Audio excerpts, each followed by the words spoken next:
Dieu préfère aller sur des solutions plutôt que de se poser des questions sur l'origine du mal.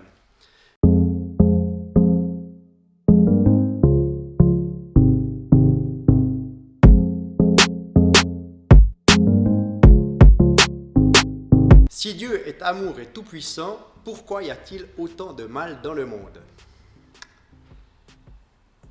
La réponse, elle est assez simple.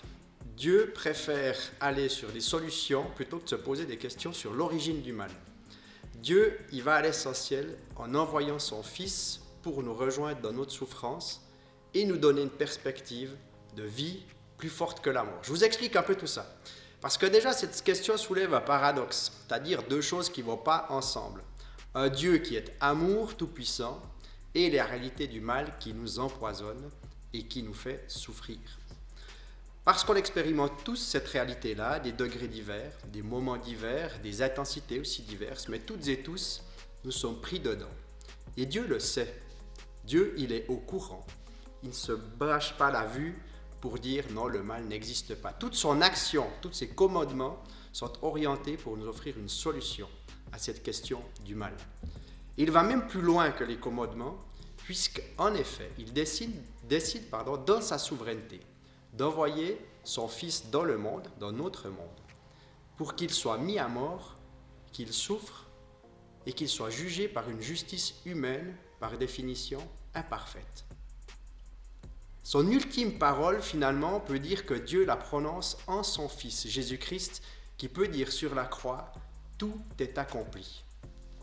Son amour parfait s'exprime dans ce geste qui nous dépasse, qui me dépasse, et qui reste un mystère. Ce geste qui ne reste pas sur une défaite, mais sur une victoire de la vie sur la mort, le matin de Pâques, à la résurrection de Jésus. Et les chrétiens, que je suis, que nous sommes, basent leur foi sur ce Sauveur qui a fait à la croix cette œuvre décisive. C'est ce que nous fêtons chaque année à Pâques et plus encore chaque dimanche où nous fêtons finalement cette victoire de la vie sur la mort. Un verset de la Bible nous dit qu'il y a trois choses très importantes, ou trois piliers de la foi chrétienne. Le premier, sans surprise, c'est la foi. Précisément cette idée de dire, dans notre regard sur le mal et la souffrance, que la mort n'a pas le dernier mot, mais c'est la vie qui l'emporte de manière définitive sur la mort. L'espérance, c'est de se dire que la souffrance que nous expérimentons toujours ici-bas aura une fin lorsque nous rejoindrons notre Sauveur chez lui, dans sa maison.